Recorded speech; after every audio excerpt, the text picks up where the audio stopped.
اللہ کے رسول علیہ السلام نے فاطمہ علیہ السلام کی اولاد کو یہ شرف بخشا کہ کہتے ہیں اس میں ایسے جلیل القدر امام جعفر الصادق، امام محمد باقر، بعد میں فرماتے ہیں موسیٰ کاظم، علی رضا، چار کا نام دیا کہ یہ چار، اور فرماتے ہیں نفس ذکیہ و امثالہم، ایسے ایسے مجاہد اور عالم کہ امت فخر کرتی ہے۔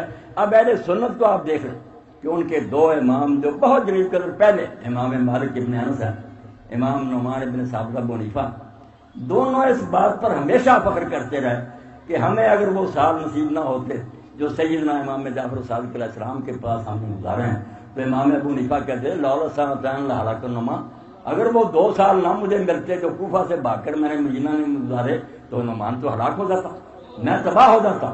اور امام مالک رحمۃ اللہ علیہ فرماتے ہیں، شاہ ولی اللہ رحمۃ اللہ علیہ موطا کی شرح میں لکھتے ہیں کہ جب بھی میں امام جعفر الصادق علیہ السلام کے پاس گیا ہوں، میں نے 3 حالتوں سے انہیں خالی نہیں دیکھا، یا قرآن تلاوت کر رہے ہوتے، یا نماز پڑھ رہے ہوتے، یا درود شریف پڑھ رہے ہوتے۔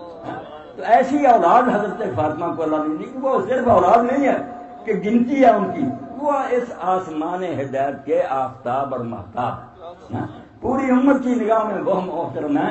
اسی لیے علامہ اقبال رحمۃ اللہ علیہ جیسا شاعر مشرق یہ کہتا ہے، از ولائے دودھ مانس زندہ، کہ میں دنیا میں اگر زندہ ہوں تو صرف علی علیہ السلام کی اولاد کی محبت، اہل بیت کی محبت کی وجہ سے، از ولائے دودھ مانس زندہ در جہاں مثل گوہر تابندہ، اور موتی کی طرح اگر چمک رہا ہوں مشرق و مغرب میں اللہ نے عزت دی ہے مجھے، تو صرف یہ اولاد علی کی محبت کا سبب۔ اس لیے میرے بھائی عزیزو، یہ کوئی جھگڑے کی بات نہیں۔ جو اولاد علی کے بارے میں ہمیں کہتا کہ نہیں پیغمبر خدا کی آگ کی شان نہ بیان کرو، بدنصیب ہے، جیسے بچہ کہہ رہا تھا کہ جو مکہ گیا اور مدینہ شریف نہیں گیا، وہ یہی بات ہے کہ سرکار نے بلایا ہی مطلوب ٹھہرا ورنہ مدینہ شریف نہ تھا۔ اسی طرح جو کہتے ہیں کہ اہل بیت کی فضیلت نہ بیان کرو، ان کی بدقسمتی پر افسوس کرنا پڑتا۔ اولاد پیغمبر علیہ السلام کی فضیلت اور شان ہے، یہ کسی مسلک کا ادارہ نہیں ہے، نہ کسی کا ٹھیکہ، نہ شیعہ نہ سنی، نہ، یہ سارے مسلمانوں کی مشترکہ میراث ہے۔ سب مسلمانوں کو اپنے دلوں میں اس کو جگہ دینی ہے۔ مصر میں بہت بڑے بزرگ گزرے ہیں، صوفی گزرے ہیں، ولی گزرے ہیں، ابن الفارض رحمۃ اللہ ہے، ان کا قصیدہ جس میں وہ فرماتے ہیں ذهب العمر ضیاء وانقضاء باطلا الا مفض منك بشيء، میری عمر برباد گئی اور میں اس دنیا میں کچھ بھی کما نہ سکا سوائے ایک چیز، کہتے پپو باقی ساری زندگی کو میں سمجھتا ہوں بیکار گئی۔ ذهب العمر ضیاء وانقضاء باطلا الا مفض منك بشيء، وہ کیا ہے؟ ایک بات جو کہتے ہیں نا مجھے مل گئی، وہ میں سمجھتا ہوں بس اس نے میری زندگی بچا لی کہ عطرت مصطفیٰ صلی اللہ علیہ وسلم کی محبت جو میرے دل میں بیٹھ گئی، اس سے میں سمجھتا ہوں میری زندگی کارآمد بن گئی، ورنہ بیکار ہی تھی۔ ذهب العمر ضیاء وانقضاء باطلا الا مفض منك بشيء غیر ما ودیت من اخدی ولا عطرت المبعوث حق من حسین، حسین کی اولاد میں سے سچا پیغمبر آیا، اس کی عطرت اور اس کے خانوادے سے جو محبت اللہ نے مجھے نصیب کر دی، بس اس کو میں سمجھتا ہوں میرے ہاتھ میں سارا خزانہ آ گیا۔ تو یقین جانے جیسے ماں کہا میرے بھائی نیازی صاحب نے، ساری دنیا چیختی چلاتی ہے میرے خلاف فتوے دیتی، میں اس کو پریکاں کے برابر نہیں سمجھا، ایک رائی کے برابر۔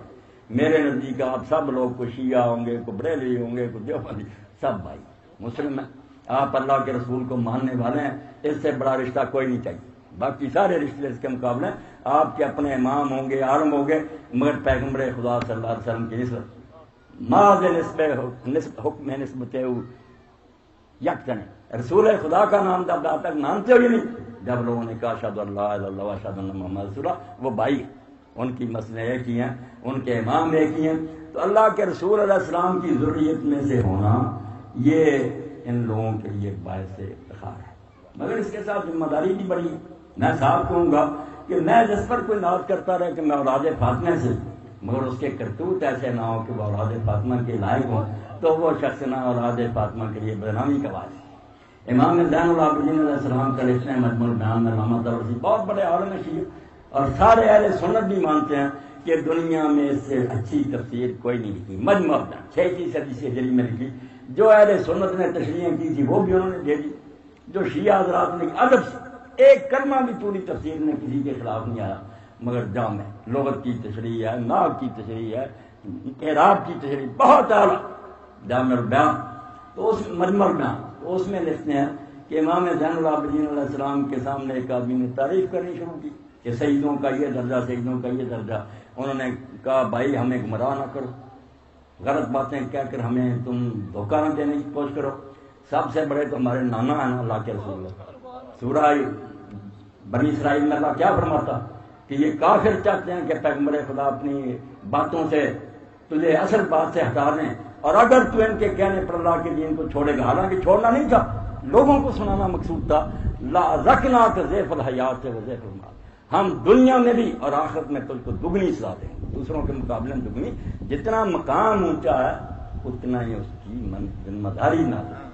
اللہ کے رسول علیہ السلام کی بیویاں ہیں. علی صاحب ہم قرآن میں پڑھتے ہیں، مولانا بیٹھے، سورہ احزاب میں اللہ نے کہا یہ مومنوں کی مائیں، لستن کاحد من النساء، تم دوسری عورتوں کی طرح نہیں ہو، مگر ساتھ ہی کہہ دیا کہ تم میں سے کسی نے نیکی کی اس کو دگنا ثواب دیں گے، کیونکہ تم پوری امت کی پیشوا ہو، عورتیں تمہاری طرف دیکھتی ہیں.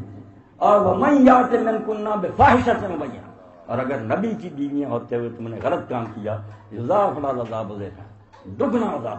امام زین العابدین نے فرمایا دیکھ لو جو نانا تھا ہمارا، جو مائیں تھی، کیا خدا نے فرمایا کہ ثواب بھی دگنا ہے اور غلط کام کرو گے عذاب بھی دگنا. اب ایک سید کی طرف اگر علاقے کے دوست دیکھتے ہیں کہ یار شاہ صاحب کیا کر رہے ہیں، اس نے اپنا ہی بنا تناغہ کیا، کتنے لوگوں کی بربادی کا باعث بنا.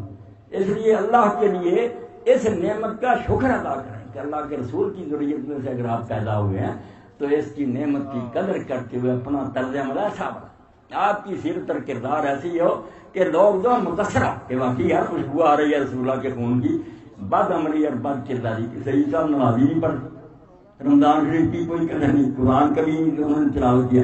کیا ہے امام علیہ السلام کی اولاد؟ وہ امام علیہ السلام قربان جائیں، پوری دنیا جانتی تھی کہ جس راستے پر امام علیہ السلام جاتا فرمایا کربلا کو جا رہا، کسی کو مغالطہ نہیں تھا، نہ امام علیہ السلام کو کوئی شبہ تھا کہ یہ راستہ موت کا راستہ. لوگ پڑھتے ہیں بھائی لوگوں نے خط لکھے، فلاں نے دھوکہ دیا، کوئی بات نہیں. لوگوں کے خطوں میں کیا کرنا تھا، وہ تو اللہ کے رسول علیہ السلام کی چھاتی پر کھیل رہے تھے. اس وقت میں سلمہ رضی اللہ تعالیٰ عنہ داخل ہوئی، حضور علیہ السلام کے آنسو ٹپ ٹپ گر رہے.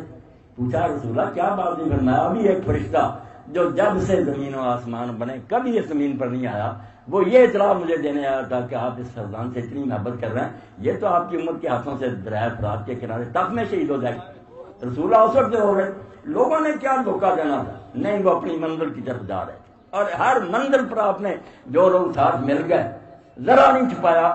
ورنہ ایک جو سیاستدان ہوتا ہے یا دنیاوی لحاظ سے سوچنے والا وہ کہتا اگر لوگ ساتھ مل گئے میں کیوں ہٹا، مگر امام نے ذرا نہیں اس میں کتمان سے کام لیا.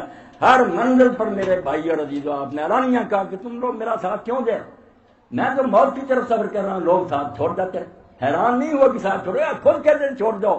اور آخر رات بھی آپ دیکھتے ہیں کہ اپنے ساتھیوں سے کہا اب تو آپ لوگوں نے دیکھ لیا کہ یہ آخری رات ہے اور میں نے یہ مہلت مانگ کر لی.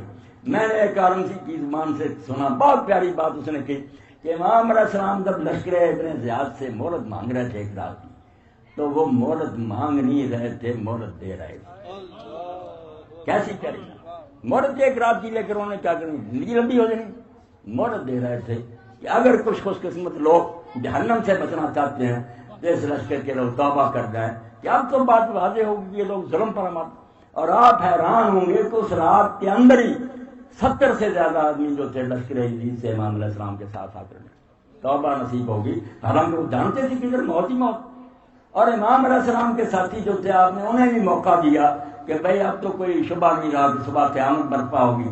میں خوش ہوں آپ جیسے ساتھی کسی کو شاید نصیب ہوئے، میرا کوئی گلا نہیں. رات کی تاریکی میں میرے بال بچوں کا بھی ہاتھ پکڑو، چلے جاؤ، تمہیں کوئی نہیں روکے گا، میں صبح تنا ہوں گا، میرے ساتھ جو کرنا چاہتے کر. کیسی آپ نے انہیں آپشن دی، مگر سب اٹھ کھڑے ہوئے. مسلم مناظ جیسے بوڑھے مسیب بن نجبہ انہوں نے کہا امام آپ کیوں آزماتے ہیں؟ اگر 70 بار بھی قتل ہونا ہوتا اور 70 بار زندہ ہونا ہوتا تو ہم آپ کا ساتھ نہ چھوڑتے، نما ہے قتل تو بار. اب تو ایک ہی بار مرنے کی بات ہے، جنت میں چلے، کیوں ساتھ چھوڑ. دونوں گروہوں کو آپ نے مہلت دے دی کہ کوئی جان بچانا چاہتا چلا جائے. لوگ یہ نہ کہ پھنسے ہوئے مر گئے تھے، نہیں، سب نے ثابت کیا کہ ہم اگر مر رہے ہیں تو امام علیہ السلام کا ساتھ خلوص سے صرف کے لیے مور لگی. ورنہ لوگ کہتے یار قابو آئے تھے مرنا ہی تھا، نہیں، ان کو بھی موقع دیا، ظالموں کو موقع دیا کہ توبہ کرنا چاہتے ہو کر لو. تو ایسے امام علیہ السلام کی سیرت یہ میرے ساتھ آباد بھی سن رہے ہیں. اب دیکھیں کہ زور کی نماز کا وقت ہوا, ابھی زیادہ دیر نہیں ہوئی تھی. ہم دیکھتے ہیں سورج ڈل گیا اور 2 گھنٹے بعد پڑتے نہیں, ابھی سورج آدھے آسمان سے گزرا تھا, نصف النہار. اور آپ کا جو مؤذن تھا سعید بن عبداللہ الحنفی, اس نے آسمان کی طرف دیکھا. بندے سارے 8-10 رہ گئے تھے, شہید ہو چکے, قیامت برپا تھی, خون بکھرا ہوا تھا. تو آپ نے فرمایا سعید کیا دیکھ رہا؟ کہا امام میں دیکھ رہا ہوں کہ سورج آسمان کے نصف سے گزر گیا, زور کا وقت شروع ہو. تو آپ نے فرمایا اللہ تعالیٰ تجھے سچے نمازی مل گئے, اس وقت بھی تجھے نماز دیا. مہلت مانگی کہ ان ظالموں سے کہو ہمیں نماز پڑھنے نہیں, انہوں نے منظور کی. اور ظالموں نے یہاں تک کہا کہ آپ کی نمازیں کیا قبول ہوں گی, آپ خلیفہ وقت کے باغی. اندازہ کرو کہ جو جنت کے جوانوں کا سردار تھا اس کی نماز نہیں ہوگی اور ان خبیثوں کی قبول ہوگی. مگر امام نے کہا چلو نہیں مانتے, 2 آدمی میرے آگے کھڑے ہو جاؤ, جو تیر آئے اپنے سینوں پر, باقی میرے پیچھے کھڑے. نماز میں ایک تو شہید ہو گیا, دوسرا زخمی ہو کر کہنے لگا حضور اجازت میں میدان میں جا کر شہید ہوں. تو بات میرے بھائی عزیز ہوئی ہے کہ جن کا ہم نام لیتے ہیں, میں تو کہتا ہوں یہ شیعہ لوگ اگر شیعہ ہوتے تو بحثوں کی ضرورت ہی نہیں. شیعہ کیا مشایعت فیصلہ جو ساتھ ساتھ کیا, جو امام نے اہل بیت نے کیا وہ کرے, اگر کرتا نہیں کیا شیعہ ہے, بدنام ہی کر رہا. بے امام تو سچی نماز پڑھ رہے ہیں, سجدے میں سر, گلے پر چھری اور 3 دن کی پیاس. ایسی نماز پھر نہ ہوئی کربلا کے بعد. کسی نے پڑھی ایسی نماز, 3 دن کا پیاسا, سجدے میں سر, گلا کاٹ رہا, سجدے میں سر, گلے پہ چھری اور 3 دن کی پیاس. ایسی نماز پھر نہ ہوئی کربلا کے بعد. اس لیے اگر کوئی اہل بیت سے